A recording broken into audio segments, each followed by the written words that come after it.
Assalamualaikum Ustaz. Waalaikumsalam warahmatullahi wabarakatuh. Izin bertanya Ustaz, bagaimana caranya mengondisikan diri di kala futur melanda?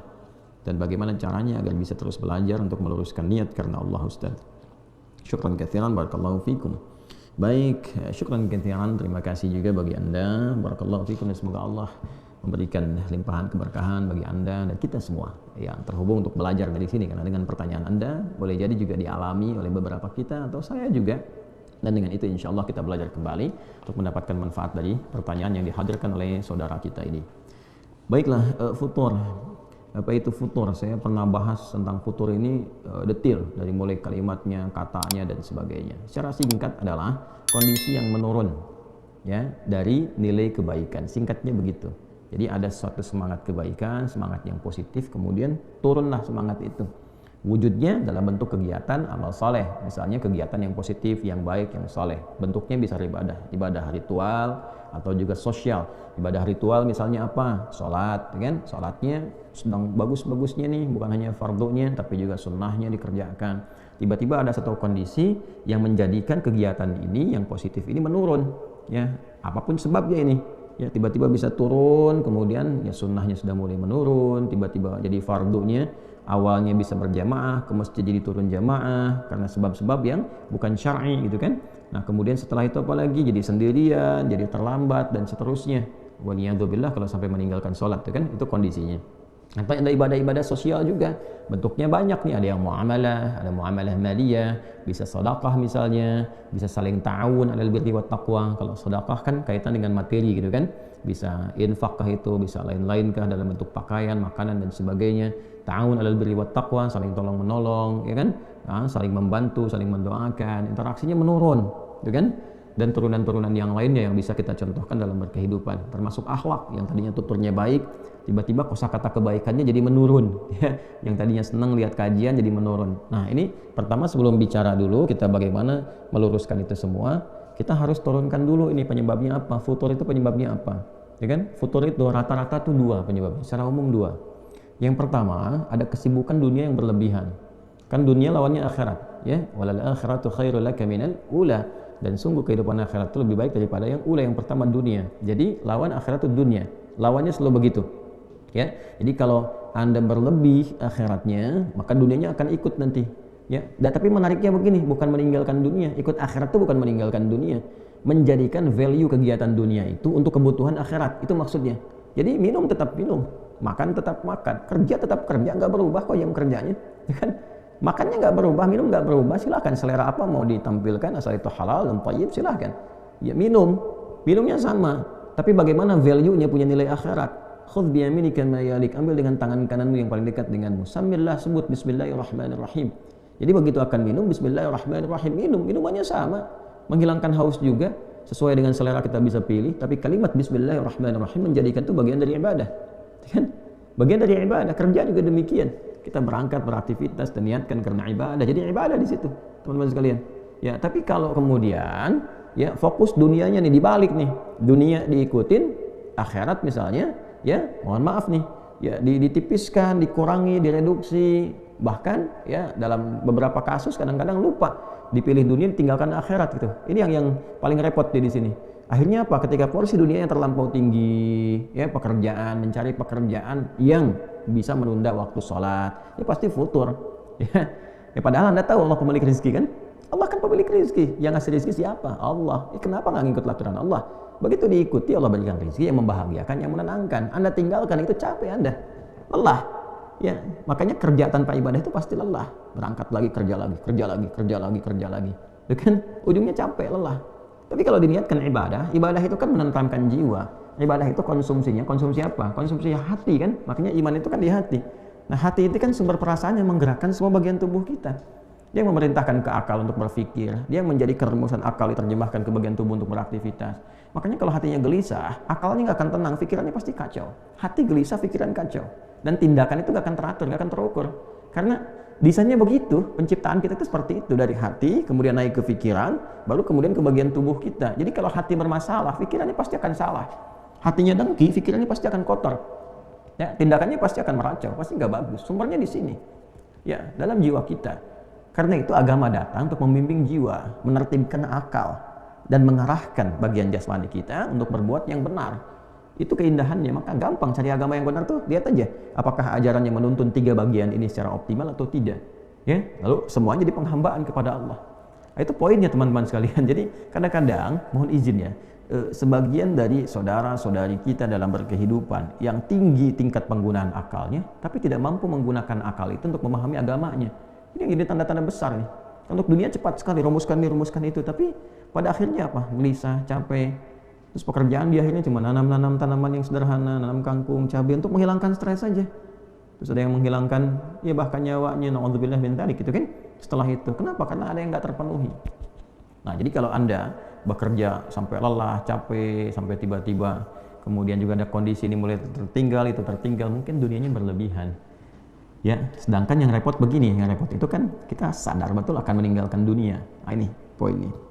Ya, kan orang cerdas itu kan orang yang bersiap pada tempat yang akan dia tuju. Anda sekarang misal saya dari Bekasi ini sekarang, insya Allah saya akan berangkat ke Bengkulu. Berarti saya kan menyiapkan berbagai hal kan supaya bisa berangkat. Ya kan? Menyiapkan untuk akomodasinya, menyiapkan untuk tempatnya, menyiapkan untuk perlengkapan berangkatnya, nanti pakaiannya pakai apa, di jalan bagaimana, kan? Persiapannya untuk kemana? Bukan untuk tinggal, untuk berangkat. Untuk berangkat, sehingga di tempat yang akan kita tuju nyaman, baik, tenang, dan sebagainya. Nah sama, kita ini kan mau pindah, mau meninggalkan dunia. Makanya nanti diumumkan telah meninggalkan dunia ke tempat baru. Ya, maka orang cerdas, dia akan menyiapkan bekalnya. Bagaimana dia berkehidupan di dunia, saat bersamaan dia kumpulkan bekal untuk kehidupan selanjutnya. Untuk tujuan akhir, yang dia mau berangkat ke sana. Nah kita kan sekarang sedang mencari bekal untuk berangkat ke situ. Itu perjalanan terakhir kita tuh. Ya, ini kan kita pergi-pergi nih, dunia, pergi. Untuk apa? Untuk menyiapkan bekal, cari petanya nih. Ya, ini yang harus saya siapkan, di sini saya siapkan. Untuk apa nih dikumpulkan ini? Supaya kita bisa kembali pulang, berangkat ke tempat terakhir nih, pelabuhan kita yang paling akhir. Kan seperti itu konsep hidupnya. Ya. Nah, kan tiap tahun diajarkan mudik tuh ya, mudik ke tempat asal. Tempat asal tuh ma'ad namanya. Ya, ma'ad. Ya innallaha la radduka ila innalladzi farada 'alaikal qur'ana la radduka ila ma'ad. Kan demikian Allah menyampaikan dalam Al-Quran. Sungguh yang telah Muhammad SAW yang telah memberikan kepada engkau petunjuk dari Al-Quran, memfardukan engkau, mewajibkan mengikutinya, menerangkan kepada umatmu, menjelaskan, mencontohkan, akan mengembalikan engkau pada tempat kembali. Ya, makanya Ibnu Qayyim Al-Jauziyah mengarang kitab Zadul Ma'ad, bekal untuk pulang. Dan itu pasti, ya, waktu kembalinya itu pasti disebut dengan mi'ad. Innallaha la yukhliful mi'ad. Allah nggak mungkin nyalahi janji. Satu saat kita akan pulang. Ya kan? Nah, jadi kita diajarkan tuh tiap tahun. Ya, karakternya sifatnya disebut dengan Id, ada ya'udu idan, Id. Kita kan ada Idul Fitr, kembali kepada fitrah kita, makan kita, kembali kepada kenal diri kita, tujuan hidup kemana. Ada mudik kan, tiap tahun itu ke tempat asal. Nah, apakah orang mudik itu pasti mudik kalau dia nggak punya bekal? Belum tentu. Dan spirit mudik itu mencari bekal dulu kan supaya bisa kembali ketemu keluarga. Itu kan miniatur dunianya yang menggambarkan bagaimana konsep kehidupan kita sampai pulang ke akhirat. Nah, jadi yang pertama mesti ada keseimbangan. Bukan meninggalkan dunia. Ingat ya, ibadah itu bukan meninggalkan dunia. Justru tugas kita itu diberi tugas memakmurkan kehidupan di bumi ini, di dunia ini. Dunia itu kan sifatnya. Jadi mesti makmur. Ya, kalau Anda nggak punya harta, bagaimana bisa haji? Bagaimana umrah? Bagaimana ibadah dengan harta, mewujudkan zakat? Ya kan mesti berlatih kita. Makan yang cukup, untuk sholatnya dapat energi, berdiri kuat, kokoh. Untuk makan bagaimana? Mesti bekerja, beraktivitas. Yang halal, yang baik, di situ agama memberikan petunjuk. Tapi bukan berarti pekerjaan ini menghilangkan entitas kita sebagai muslim untuk mengabdi kepada Allah, untuk beribadah, untuk cari bekal. Ya, karena itu, pertama tempatkan logika dengan cara yang benar dulu. Ya kan? Pemilik rezeki siapa? Allah. Yang ngatur kehidupan siapa? Allah. Yang memudahkan siapa? Allah. Nah sekarang, Allah yang Anda katakan, yang Anda yakini itu, membuat desain kehidupan kepada Anda. Memberikan aturan, nih, cari kerja yang begini. Rezeki yang begini, tidak akan mengurangi rezekimu karena aku, kata Allah, sudah atur rezekimu dari mulai berkehidupan sampai akhir hidup. Jadi sebetulnya kalau kita cerdas gunakan logika ini, nggak perlu kita terlalu menyusahkan diri sendiri sampai lelah, sampai nurunin ibadah untuk mencari sesuatu. Padahal kita mengerti, kan ada babnya tuh. Ya, di rukun iman itu ada qada dan qadar kan? Kita kan sudah meyakini, walladzi qaddara fahada. Allah yang telah menetapkan bagi kita. Apa yang ditetapkan itu di antara rezeki. Wa fis samaa'i rizqukum wa ma tu'adun. Quran surah 51 ayat 22 kan? Ya, dan di langit telah ditetapkan rezekimu dan dijanjikan akan diberikan. Nah, nanti kalau sudah punya keyakinan yang kuat, gak akan tertukar rezeki ini, pasti diberikan sesuai dengan kemaslahatan kita. Bikin rencana. Saya pengen haji, pengen bisa zakat, pengen begini, pengen sedekah. Lalu berikhtiar. Tempatnya di mana? Dari mulai belajar dulu, karena kan amal bersanding dengan ilmu. Makanya ain lam mim lam. Hurufnya sama jumlahnya 3 huruf dan semua jenisnya sama. Ada ain, ada mim, ada lam. Cuman beda nanti awalnya. Kalau untuk ilmu, untuk bekalnya dulu, lamnya dulu, ain lam mim jadi ilmu alima. Nanti dengan ilmu itu dipraktekkan jadi amal, amilah. Makanya semakin kuat ilmunya, semakin mudah amalnya. Sederhana kok, dari bahasa tuh begitu. Nanti ada kitab namanya Al-Khasa'is karya Ibnu Jinni. Itu bagus sekali memahami korelasi antara perubahan-perubahan huruf dalam satu kata. Ya, misalnya ada ain, lam, mim tadi. Kalau lamnya pindah ke akhir jadi apa? Ini jadi apa? Ada keterkaitan. Makanya ilmu orang semakin tinggi, semakin luas wawasan, semakin mudah beraktivitas dan semakin ringan pekerjaan. Makanya Quran datang dengan risalah ilmu. Iqra, suruh baca. Ya afala yanzuruna ilal ibili kaifa khuliqat, diminta riset. Inna fi khalqis samawati wal ardi wa ikhtilafil laili wan nahari la ayatin liulil albab, diminta berpikir, menganalisis supaya pintar. Jadi muslim itu pintar, jadi muslim itu cerdas. Ya, muslim itu kuat argumen. Makanya interaksi dengan Qurannya dipertajam, belajarnya dirubah cara berpikirnya supaya berkemajuan, mencerahkan gitu. Itu poinnya. Ya, jadi penyebab futur yang pertama adalah larut dalam dunia yang tidak berimbang konsepsinya dengan apa yang Allah ajarkan kepada kita. Terlalu banyak nih porsi dunianya, tapi nggak diimbangi dengan petunjuk-petunjuk beribadah, ya, dengan konsep akhiratnya. Sehingga rasanya apa? Rasanya pasti akan dirasakan, ada penurunan, ketidakseimbangan dan sebagainya. Pasti dirasakan. Kalau nggak percaya, silahkan cek aktivitasnya, riset aja. Terlalu banyak begini pasti capek. Ya, karena jiwanya nggak mendapatkan asupan yang sesuai. Oke? Jadi cara berpikirnya tempatkan dulu, bab qada dan qadarnya selesaikan dulu, ya kan? Yakin bahwa Allah itu yang mengatur rezeki, yang menempatkan segala hal sesuai dengan maslahat. Setelah itu baru rumuskan ikhtiarnya. Fa idza faraghta fansab wa ila rabbika farghab. Ya ayyuhan nasu kulu mimma fil ardi halalan thayyiban. Dari sini. Terus belajar saat yang bersamaan sifat qanaah. Supaya apa? Supaya menerima berapapun rezeki yang Allah berikan kepada kita. Nanti Allah itu Masya Allah, Allahu Akbar, Allahu Akbar, Allahu Akbar. Itu mengatur kita dulu supaya kita pandai dan bisa expert ya dalam memanage harta yang Allah berikan. Jadi kadang-kadang dikasihnya pasti pas dulu nih sesuai kebutuhan tuh, supaya kita mampu memanage nih. Kalau kita sudah biasa mengatur yang kita lihat sedikit itu kepada yang banyak, nggak menghambur-hambur nantinya, nggak mubazir. Ya, jadi kalau dari sedikit tuh kita dapatkan, sedikit itu kan kalau bahasa Qurannya cukup. Ya, aghna wa aqna, membuat engkau kaya atau cukup. Nggak ada yang kurang. Yang kurang itu yang merasa selalu kurang. Yang merasa selalu kurang. Kalau kita mempersepsikannya sebagai cukup, psikologi Quran itu selalu cukup katanya, nggak pernah kurang. Jadi kalau dapat berapapun dibawa ke rumah, ayah bawa ke rumah, kompak dulu dengan istri. Berapapun yang Allah berikan kepada kita, insya Allah ini cukup. Itu dulu poinnya. Jadi kalau persepsinya selalu kurang, selalu dipandangkannya angka gitu, setiap bulan mesti segini, kebutuhan segini, Allahu Akbar. Saya di awal-awal masa pernikahan dengan istri dan kita mengontrak juga dan menikmati kehidupan itu gitu ya. Nah, nikmat aja karena ngelihatnya kan momen itu sederhana gitu kan. Ya, kalau ada kesenangan syakara, kalau ada ujian sabara gitu kan. Lalu Masya Allah kalau kita lihat dari kita mengajar misalnya, terus kacamata umumnya manusia yang menghitung begini, ya saya nggak pernah ngitung gitu.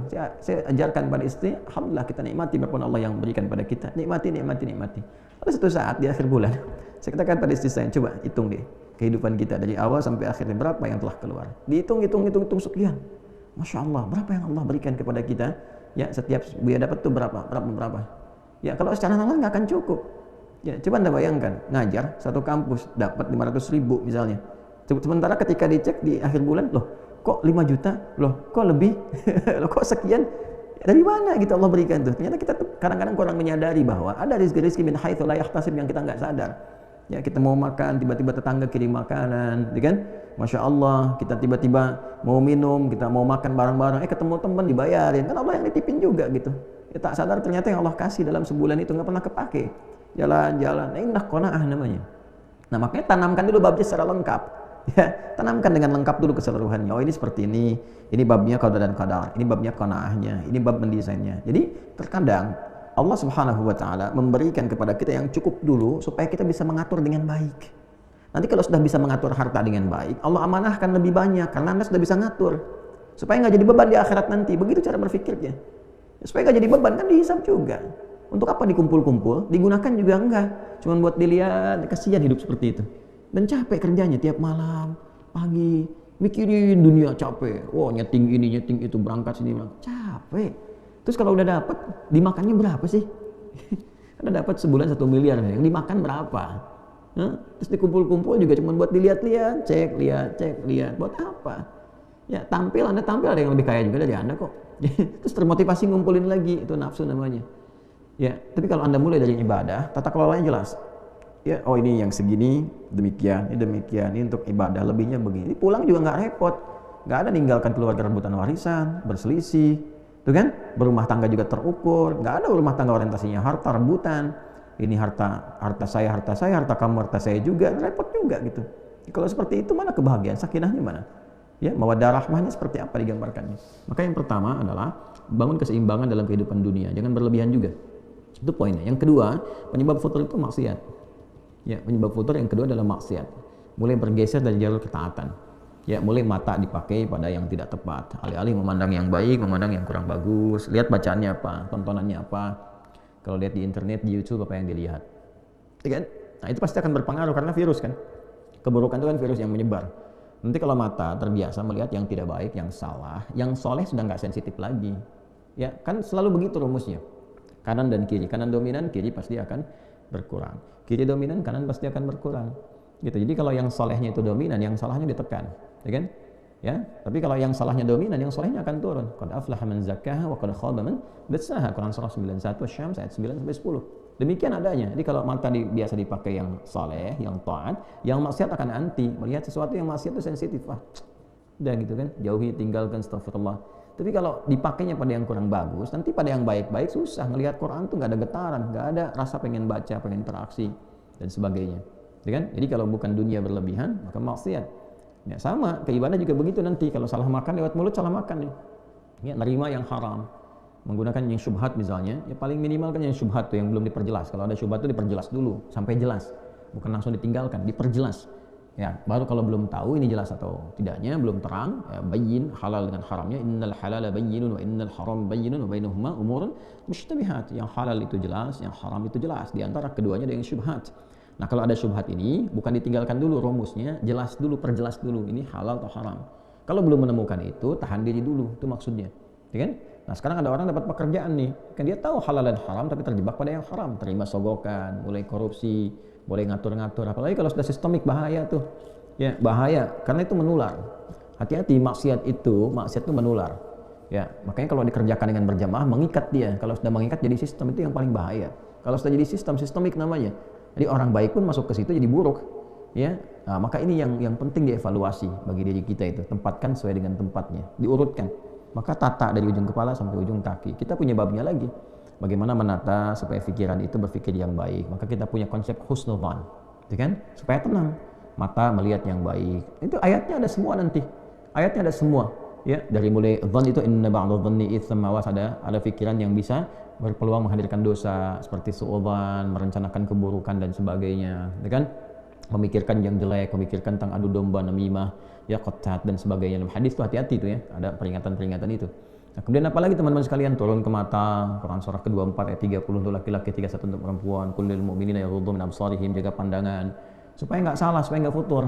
Ya, kemudian ke lisan, jaga lisan, jangan berkata yang kotor. Ya ayyuhalladzina amanu la yaskhar qaumin qaum, jangan saling mencela, la yaktaba'dukum ba'dha, kan? Jangan bergibah, jangan bikin hoax. Wailul lil mukadzibin, celaka kalau berdusta. Jaga supaya enggak futur sampai ke ujung kaki. Nah, kalau tubuh kita sudah terjaga dari yang salah, yang soleh muncul. Itu cara kerjanya, seperti itu kinerjanya. Nah, sekarang kalau bagian fakrah atau paragraf bagian selanjutnya, pertanyaan turunannya kalau sedang terlanda itu bagaimana cara mengobatinya? Kan? Yang pertama adalah dengan zikrullah. Zikrullah, ingat kepada Allah. Ingat Allah itu adalah bagaimana mengingat kita untuk menghamba kepadanya. Kan itu hamba. Kalau sudah paham begitu, terus pakai ilmu. Bagaimana desain kehidupan kita ini? Oh, sadar kita mau pulang, ya kan? Dilihat ma'rifatul insan, kenal diri sendiri. Nanti setelah itu jadi ma'rifatul rahman, maka kita kenal Allah, Sang Rahman, Sang Rahim. Ya, kita tahu jalan hidup kita. Duduk dulu, kenali kita mau kemana, kan mau meninggal nih, mau pulang. Tanyakan, apa meninggal akan dalam keadaan begini, sifat jelek begini, nggak punya kenangan baik, dihujat banyak orang, ke akhirat juga terancam. Apa mau seperti ini? Sementara Allah menampilkan sifat rahman, memberikan rahmat. Qul ya ibadiyalladzina asrafu ala anfusihim la taqnatu min rahmatillah. Muhammad SAW viralkan kepada semua umatmu. Jangan memvonis diri berlebihan. Aku ini punya rasa kasih yang dalam, perhatian yang luas. Jangan putus asa dari rahmatku. Kau mau berubah sekarang aku bimbing, kata Allah. Itu begini. Ya, berubah. Innallaha yaghfiru dzunuba jami'a. Allah ampuni semua dosanya kalau kau mau tobat. Maka dari situ nanti turun istighfar. Istighfar itu melembutkan hati. Makanya sering istighfar untuk mencegah futur. Istighfar, astagfirullah, astagfirullah, astagfirullah. Itu untuk mencegah futur. Salah satu kalimatnya itu. Ya, nanti latihannya yang paling bagus tuh, yang paling kuat ke jiwa itu menjelang fajar, waktu sahar. Ya, wabil asharihum yastaghfirun, Quran surah 51 ayat ke-18. Ya, wabil asharihum yastaghfirun. Ya, setelah tahajud menjelang subuh astagfirullah, astagfirullah. Itu lebih kuat ke jiwanya. Nah, nanti terbiasa di lisan. Naik kendaraan astagfirullahaladzim, astagfirullah. Itu membalikin lagi suasana kita tuh. Sadar. Nah, setelah itu tingkatkan ibadah dengan ikhlas. Atur dulu pelan-pelan supaya mendapatkan kenikmatan. Cari waktu-waktu yang meneduhkan kepada jiwa, tengah malam. 2 rakaat dulu. Ya, setelah itu witir 1 rakaat, renungkan kehidupan kita sampai kita merasakan sentuhan pada jiwa, keluar air mata, tenang pelan-pelan tuh. Nah, segar kembali tuh. Ya, setelah segar baru tingkatkan pada aspek zikir yang lain. Zikir kan banyak. Ya, dari mulai tadi kalimat thayyibah, kemudian berdoa, doakan zikir. Wadhkur rabbaka fi nafsika tadarruan wa khifatan wa dunal jahri minal qaul. Quran surah ke-7 ayat 205. Sebut nama Allah, berdoa maksudnya. Berdoalah engkau, ya. Berdoa minta, curahkan suasana hatimu, curhat sama Allah dengan suara yang lirih, yang baik, yang menyentuh kepada jiwa. Itu disebut dengan zikir. Setelah itu Quran disebut dengan zikir. Inna nahnu nazzalna dzikra wa inna lahu lahafizun. Kami yang telah turunkan Al-Quran dengan keagunganku dan aku yang menjaganya, kata Allah. Disebut dengan zikir, mengingatkan kita, meneduhkan kita. Makanya kalau ada persoalan kita buka mushaf, tenang kan. Yang paling unik tuh begitu dibuka suratnya sesuai dengan kebutuhan. Selalu begitu tuh. Ingat sama Allah. Ingat. Setelah itu salat kan ada. Salat disebut zikir. Wa aqimus salata lidzikri. Quran surah ke-20 ayat ke-14. Kalau sudah nyaman, sudah sadar dengan itu, cari teman yang baik. Ya. Suhbatul ashab itu menemani teman-teman yang sahabat-sahabat yang baik, menyedulu ke akhir, mengantarkan kau kepada kebaikan. Ya, cari teman-teman yang baik, komunitas yang baik. Ya, misalnya di tetangga cari yang baik-baik, di kantor cari yang baik-baik. Itu menjaga kita untuk istiqamah dalam kebaikan. Jadi saat kita sedang menurun, ini nanti akan mengingatkan. Ya. Kemudian cari ustaz-ustaz yang positif, yang baik, ulama-ulama yang saleh, yang kata Nabi itu ya, khiyaru ibadillahi atau kama qala Rasulullah SAW, hamba-hamba Allah yang terbaik itu idza ru'u dzikrullah. Kalau manusia lihat itu, lihat aja wajahnya itu mengingatkan kepada Allah. Ya, itu ada hadis yang sahih itu. Ya, di antara hamba Allah yang terbaik itu kalau Anda lihat itu, lihat aja itu, terus Anda langsung ingat Allah itu. Ya, mau tobat, mau jadi lebih baik, pengen hafal Quran, pengen meningkatkan sholat, pengen dekat dengan Allah. Karena itu ada beberapa ulama itu yang seringkali kalau sedang futur, dan ulama ada futur juga tuh, ya lemah mengajar misalnya, atau sedang jenuh apa. Kadang lihat ulama lain tuh. Lihat, kalau dulu datang ke majlisnya, Masya Allah ke majlisnya, hanya untuk lihat aja, udah gitu semangat lagi, pulang lagi. Sekarang Masya Allah sudah ada fasilitas di media sosial, tinggal lihat begini, Masya Allah, energi lagi. Ya kadang-kadang anak-anak pesantren kan tahu ya, lihat syekhnya, lihat gurunya gitu kan. Kita sekarang banyak, figurnya banyak sekali, lihat pengen siapa dan seterusnya. Itu meningkatkan kembali kebaikan-kebaikan. Ya, apalagi punya guru yang baik bisa membimbing, teman-teman saling mengingatkan. Cari teman-teman tuh. Itu yang bisa bikin kita istiqamah. Nah, kalau sudah seperti itu, Allah akan kirimkan penjaga. Ya, tsumastaqamu tatanazzalu alaihimul malaikah. Kemudian orang-orang yang qalu rabbunallah, mereka berkata Tuhan kami adalah Allah. Istiqamah di situ. Nah, nanti Allah kirimkan penjaga, malaikat penjaga. Yang pertama bentuknya burhan. Burhan itu penjaga diri kita dari perbuatan maksiat. Jadi pengingat, dalam hati kita ada pengingat. Ya. Nah, ini yang kadang-kadang kalau sedang turun diingatkan. Ayo semangat, semangat, ya kan? Ayo sudah azan, siap-siap.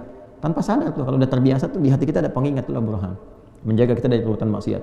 Ya, dan ada yang mengingatkan kepada jiwa takwa. Ya, fa'alhamaha fujuraha wa taqwaha. Kalau jiwa takwa otomatis tuh, mau adzan diingatkan. Nanti kalau burhan tuh ada maksiat langsung di dalam diri kita tuh ada pencegah, jangan lakukan ini, ditimbang lagi, kadang-kadang kencang tuh, gitu kan? Itu burhan namanya, laula arwa'a burhana rabbih, ya kan? Walaqad hammat bi wa hamma biha laula arwa'a burhana rabbih, ya. Itu burhan di salat Yusuf kan demikian. Nah, nanti kalau itu kita sudah siapkan, terus konsisten, semua disiplin ilmunya kita dudukkan dengan baik, insya Allah semangat itu akan terus ada. Ya, semangat terus ada. Dan sirah itu dipelajari, sirah. Anda profesinya apa? Jangan membahas yang tinggi-tinggi dulu. Profesi Anda dulu apa? Supaya hidupnya terukur. Ya, terukur, lebih jelas, lebih baik gitu. Dan optimis. Optimis. Nah, hal-hal semacam itu yang penting tanamkan pada diri kita. Jadi kalau kita punya qanaah, terukur, menempatkan sesuatu sesuai dengan tempatnya, maka hidup akan menjadi lebih mudah. Ya, sederhana, mudah, menyikapi setiap kadar Allah itu dengan lapang, dengan nyaman, dan lebih membahagiakan. Walaupun untuk memulainya butuh perjuangan. Dan perjuangan itu biasa. Ya, hidup itu kan seperti itu, la tarakabunna tabaqan an tabaq. Setiap tahap kita akan lalui. Lelah ya, insyaallah lelah ya, kita hidup buat lelah kok. Ya, nanti istirahatnya saat meninggal. Meninggal kita istirahat. Ya, lelah aja dulu, tapi kalau lelah diisi sama ikhlas niatnya benar, insyaallah tubuhnya enggak terlampau letih gitu. Ya, tapi kita menikmati apa yang kita kerjakan.